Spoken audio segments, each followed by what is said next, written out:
Yahusha answered him, if anyone loves me, he shall keep my word, guard my word, and my Father shall love him, and we shall come to him and make our stay, our abode. We will abide with him. He who does not love me does not keep my words. Do you hear that, Christians? And what is it to keep his word? He who possesses my commandments and guards them, it is he who loves me. I showed you time and time again about the word commandment and how we're to keep it. How John said that in 1 John. You say you know him, but if you don't keep his words, you're a liar. If you don't keep his commandments, you are a liar, Christian. And the truth is not in you. You have no part in the truth. You can't get to the Father because the only way to the Father is through the Son. And you are not keeping the Son's words because the word says, if you love me, you will keep my commandments. Is that making sense? Or am I just speaking in circles? Because I know it has to be touching somebody here right now that's hearing my voice. He who does not love me does not keep my words, which is his commandments. And the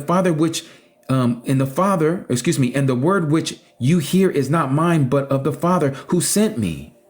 These words I have spoken to you while still with you. But the Helper, the set apart Ruach, that is the set apart Spirit, you call him the Holy Spirit, whom the Father shall send in my name. That's right. The Spirit's name is the Son's name.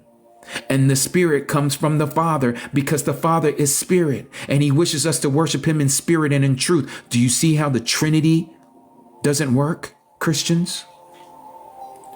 It's one person. This is what he said from the very beginning.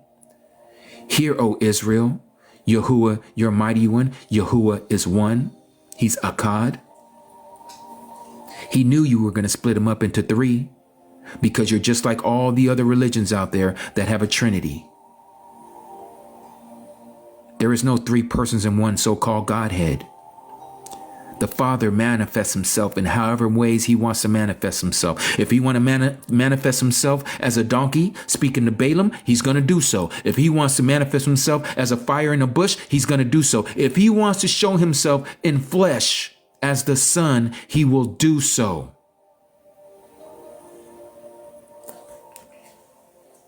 But the Helper, the set apart Spirit whom the Father shall send in my name, he shall teach you all and remind you of all that I have said to you.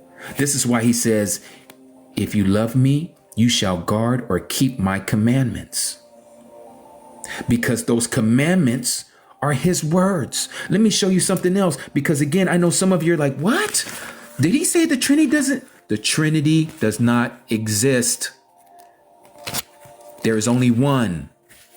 He says this from the Old Testament to the New Testament. One. Stop splitting him up. The sooner you understand that, the better you will be and you will not be confused. Let me show you why people are so confused. But if you understand this, then you're going to see that is only one being. Chapter 5, verse 37 of John. And the Father who sent me, he bore witness of me. You have neither heard his voice, meaning the Father's voice, at any time, nor seen his form. The Son says that you have never seen the Father and you have never heard the Father. He says this. He says it again. Let me show you here.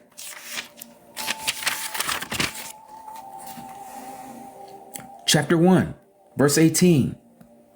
No one has ever seen Elohim, yours will say G-O-D, the only brought forth Son, who is in the bosom, who comes from the chest, who comes from the inner being of the Father. He declares. He's saying, I'm declaring it. That's right. I said it is what he's saying. You've never seen the Father. You've never heard his voice. So then let me ask you, Christians who believe in Trinity, who believe in this Trinitarian doctrine, let's go back to Genesis. Let's go back to the very first day. Remember what we just read. You have never heard his voice and you have never seen his form. And Elohim said, whoa. What does it mean to say something? Like I'm speaking right now. I'm saying something. Let light come to be. Yours might say, let there be light. Who said that? If you've never heard the voice of the Father, if no one has ever heard the voice of the Father, who said that on the first day? Who said that on the first day? The Son declared it. Let there be light. It was the Son who said it.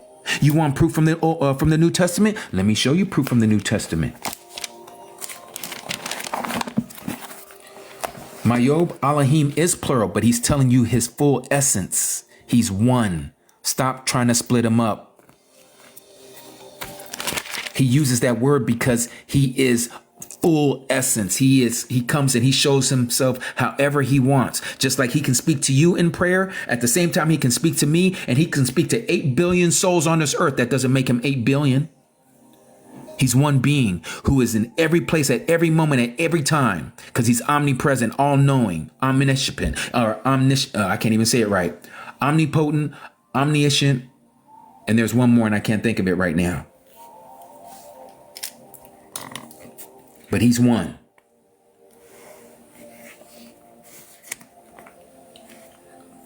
Look at this. Let me see, where do I want to start? Oh, let me go back one. Who is the likeness of the invisible Elohim? Again, what did the Son say? You have never seen his form. You've never seen the Father's form. Why? Because the Father is spirit. Spirit doesn't have form. But the Son is the likeness of the invisible Elohim, the firstborn of all creation. Notice this. The Son is the firstborn of all creation, meaning that this image, this material body that the Father placed himself in, became visible. Because in him, meaning the Son, were created all that are in the heavens and that are on the earth, visible and invisible, meaning to our naked eye, we can't see these invisible things, but he created those things as well. Whether they be thrones, rulerships, principalities, or authorities, all have been created through him, meaning the Son, and for him, meaning the Son. So let me ask you, Christians, what does that make the Son? If he created all things, does that not make him the creator? Yes, it does. If he created us, does that not make him our Father? Yes, it does. This is why when you see what it says in Isaiah chapter 9, verse 6, it clearly tells you who he is. But again, there are people, not only in Christianity, but even those who are coming into this truth, that have a hard time with this understanding. But I'm going to show you again exactly what it says here, and let your eyes see it for yourself. Now, you want to twist scripture up? That's between you and the Creator. But it is right here, clear as day. For unto us a child is born. This is the Son. Unto us a son is given. This is talking about the Messiah. The government shall be upon his shoulder, and his name, check this out, his name shall be called, or to say his character shall be called, Wonderful Counselor. There's your Holy Spirit. The Mighty God, the Everlasting Father. That's the Son. He's the one who created all things. He's the image of the invisible Creator. There is no Trinity. He is one and only one, and always will be one. When we see him on our day, when we breathe our last breath and we go for we go to mortality into immortality, and we take off this corruption and put on incorruption, guess what we're going to see? One throne. One throne. And he who sat on the throne, there's only one. Revelation.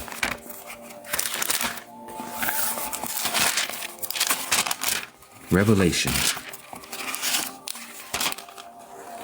Let me show you this one here.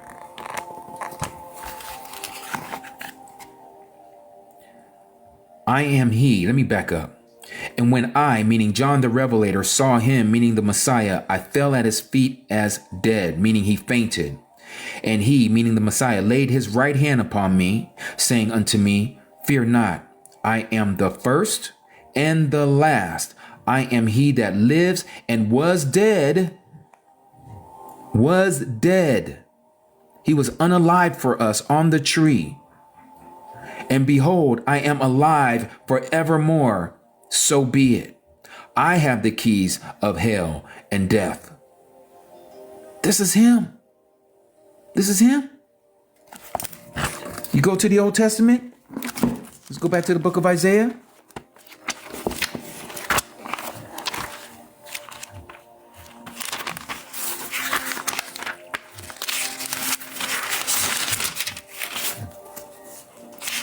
(44:6). Look at this. Isaiah 44:6. Isaiah 44.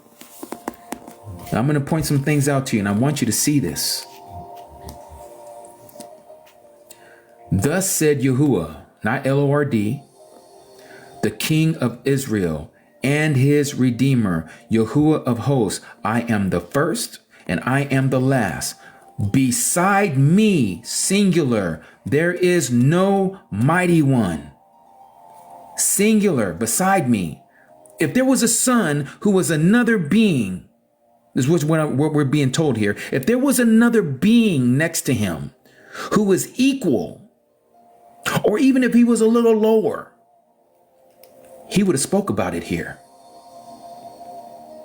This is the same word that we saw, the same phrase in Revelation that John said that the Son placed his hand on him. Remember, it said that he was unalived, and now he lives forevermore.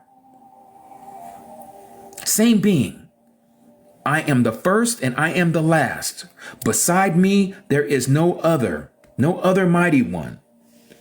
And who as I shall call and shall declare it, set it in order for me. Singular. Since I appointed the ancient people. Who are the ancient people? He's talking about those of us who are going to come to believe. We are Israel, those who are native born, and those of you Gentiles who are going to be grafted in, because then you also become Israel. Let me give you another nugget. There is no church gate in New Jerusalem. There is no Gentile gate in New Jerusalem. All 12 gates are from the 12 tribes of Israel. You can't get into New Jerusalem unless you're adopted in, or if you're native born and you are one of the 12 tribes of Israel. This whole book has been about Israel from the very beginning until the end. There is no other people. He only made a contract with one people at Mount Sinai, and it was with the children of Israel. He never made it with the Chinese. He never made it with the Japanese. He never made it with no Australians. He never made it with some natives. He never made it with any Europeans. He never made it with no one else but Israel and Israel alone. And that's why we read in Romans chapter 9, 10 and 11 that it says that you who were wild as an olive tree, wild by nature, speaking of Gentiles, you were grafted in to the natural tree. You become Israel. You have now citizenship with Israel. There is no such thing as a replacement theology. There is no spiritual Israel. You must become adopted in as Israel. Then you become Israel. This is why Shaul, aka Paul, says that a Jew is not one outwardly. He is one, or she is one inwardly. Circumcision is not of the flesh. It is of the heart. Yahuwah is looking at your heart, Gentiles. He is looking at who you are. It doesn't matter about your paint job. It doesn't matter what you look like. It doesn't matter where you were born. He has opened up salvation to everyone, because salvation was only given to the Jews at one point. That's why it says salvation is of the Jew first and then to the Gentiles. Israel has always had the promises and the fatness thereof. But now he has opened it up even for the Gentiles, that they too can become Israel. They become part of Israel. There's no such thing as a Gentile church anymore.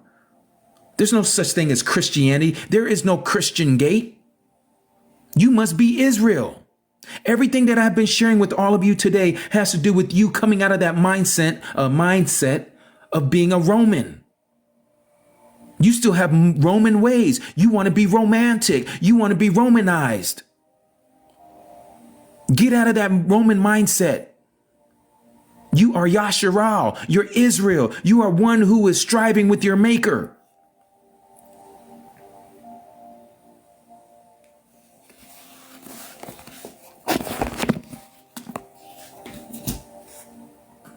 We have so much to deprogram and reprogram, because Christianity has taught us the lie. It's taught us the lie.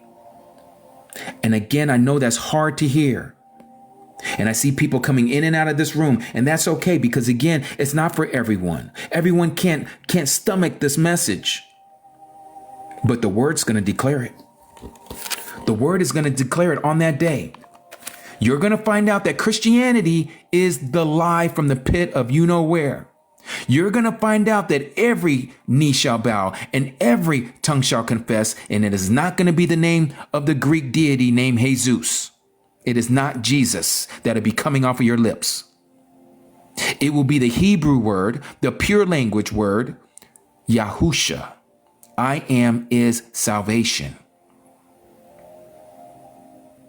They want to whitewash everything. And they've whitewashed everything.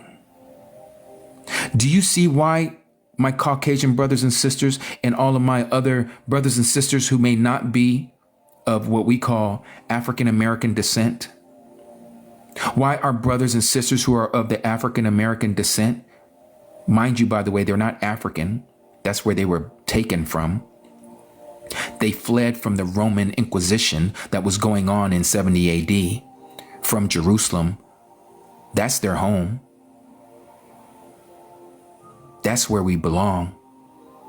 We fled from the Romans, and we fled to Western Europe, to what we know today as Spain and Portugal, and we fled into Western Africa, away from the Romans. We hid out amongst other people who were of dark melanated skin. But those other dark melanated skins who were the Hamites, who became Muslims, saw the people who were of this Hebrew descent, who people today call Negroes, who are from the Shemite line, the real Shem line, these dark melanated brothers and sisters who are of Israel, from the tribe of Judah, fled to Western Africa, and they lived differently than the Muslims that were around them. And so when these Khazarians, also known as the Ashkenazis, who were the ones that were running the world and who are still running this world, bought them and cohort with the people that were living in Western Africa who were Muslims and said, you know, why don't you round those people up for us? We'll buy them from you. This began the transatlantic slave trade. And this is how we have all these melanated brothers and sisters from the tip of South America all the way up to Alaska that are dwelling amongst us today, whose eyes are now being opened up, just like it says in the book of Romans, that Paul was given the understanding in Romans chapter 11, that their eyes have been cloaked to who they are because of their disobedience. Our forefathers disobeyed by not keeping the law. And so the Father says, how long am I going to deal with you? And the last straw that broke the so-called proverbial camel's back was when our Messiah came. And yes, he was a Negro. Yes, he was melanated, not the blonde hair, blue eye, whitewash that Roman Catholicism has given you. And he said, Jerusalem, Jerusalem, speaking of the people, his people, he says, I come to my own and they do not accept me. They refuse me.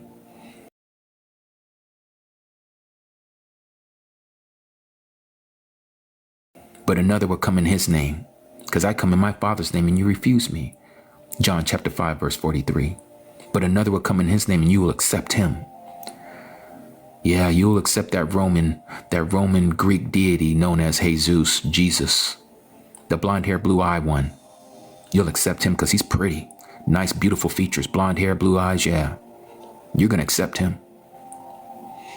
Look at all of our African American churches today, jumping up and down, swearing up and down that they've been immersed in the Holy Ghost, speaking in tongues, putting one hand behind their back, stomping around and going in circles.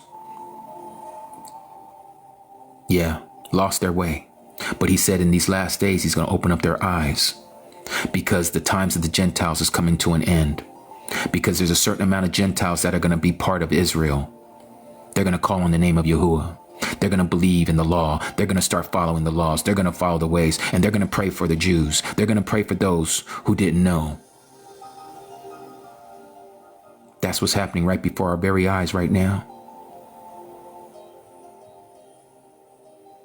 That's what's happening right before our very eyes right now. And so as we come to the close of humans of this time, as Yahuwah said that he was going to deal with his people once again, the children of Israel that has been scattered to the four corners of the earth, and those who are going to be grafted in with them, he's going to bring them back to the land. He's going to remove those that call themselves Jews and are not Jews, those Ashkenazis that are over there. They're from Europe. This is why they don't know the Messiah, nor do they care to know the Messiah. They're the ones who are going to create the third temple, an abomination that is going to cause destruction, the desolation that is spoken of by the prophet Daniel in chapter 9. That's why they have those red heifers over there right now that they're getting ready to do. And all you Christians are eating it up because you think that they are the people of the book. And they're not the people of the book. They are the ones that is spoken of in Revelation chapter 2, verse 9. And Revelation 3, verse 9. Those who call themselves Jews and they are not, they are the synagogue, or they are the followers, the congregation of Satan. Did you know they're the ones that gave us Christianity? They work for Satan. Now, we're not talking about all that are called Israelis. Understand this information. Those who are running things, they know who they are, and they know who the people of the book are. They want to make sure that their conspiracy with these other nations, as it says in the book of Psalms, that they want to wipe out Israel, the name of Israel from under heaven. They've conspired with one another because they know the so-called African Americans, the Negroes, are the true people of the book. And as long as they don't know who they are, we can take their lineage, we can take their identity, and we can say everything that's in the book belongs to us. And we can tell all the world that we are God's chosen people, and we're going to take over Palestine, and we're going to create a nation called Israel.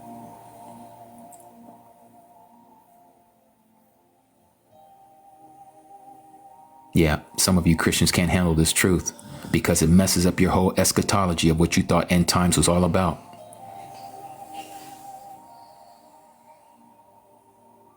And it's sad. It's real sad. Because you still want to whitewash everything.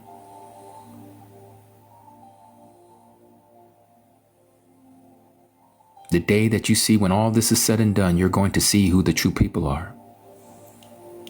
And everybody who is of that dark melanated skin is not Israel. And not everyone who is Israel that are of dark melanated skin is going to be saved. We have a lot of rebels amongst us. We have people that are preaching hate. Many of these Hebrew Israelite camps. Don't let them dissuade you, Gentiles, from coming into the fold. You believe in the Creator who created you. You believe in his laws. You take care of his commandments, just like he's telling us you're to do the same. There's only one law given to the native born and to the foreigners. One law. He says he is no respecter of persons. What he has done for one, he'll do for another. He loves all of us the same. We are all his creation. The only difference is he made a contract. He made an agreement with Abraham. And those who believe as Abraham believed, these are considered the seed of Abraham. May you believe the truth. Don't follow these Christians. If you are a Christian today and that's what you've been labeling yourself, that's what you identify as, and you may still be on the fence hearing what I've been sharing with you today, look into these things. Don't let your life pass you by and not look into these matters. You owe it to yourself. There's only one way. There's not other ways, and Christianity is not the way. It is the religion of Satan. And she is the one that is ruling this world today through the hands of these Ashkenazis. And that's why the Christians and these so-called Judeo people, Why they call this country a Judeo-Christian country. They're running this world right now. The same six-pointed star that you see on their flag is on the back of the Great Seal of this United Snakes of America, above the eagle's head. Look it up. You'll see there's 13 stars above the eagle's head. It's in the shape of the so-called Star of David. David doesn't have a star. This is why everything that happens, these so-called Israelis and this United Snakes of America are hand in hand, along with Great Britain and Italy, going around this whole world, bullying all these other countries. Do you not think that the creator of all these things has created all these things are not going to deal with these countries? Sure, he will. It's all written. And this is why he says you are to come out of that mindset. You are to follow his commandments. You are to keep yourself clean. Do not touch the unclean thing. Clean up even what you eat. You're not supposed to be eating pigs. That's not food. It was never considered food. Stepping on some toes again because these Christians, you guys love your so-called delicatessens. You love your crab legs. You love your shrimps. You love your crawdads. You love your octopus and all the other things that we're not supposed to eat. He who created us gave us instructions. Yeah, those things taste really tasty. I used to eat them. I used to enjoy them. But guess what? Sin is pleasurable for a season. I'd rather obey. You know what it says in the word? That rebellion is a form of witchcraft. If you rebel against the Creator, it's a form of witchcraft. He says obedience is better than sacrifice. He wants us to obey. What are we to obey? We're to obey his commandments. But again, many of you don't want to hear that. You want to continue on in your Christian understanding because it's so comfortable. And that's all you know. But today, the words that have been shown and shared with you and that you hear in your hearing today is going to speak against you on that day if you don't change. Not my words, his words. I showed you in 2nd Esdras what he said about those who have scorned his law and who have done away with his ways. Again, 1 John chapter 2 and 1 John chapter 1, how we have gone astray from keeping his words, keeping his commandments. We say we know him, but we don't do what he's been doing, what he told us to do. You say you know him, and you're not keeping his commandments. You're a liar. You're a liar. And that's what Christianity has taught us.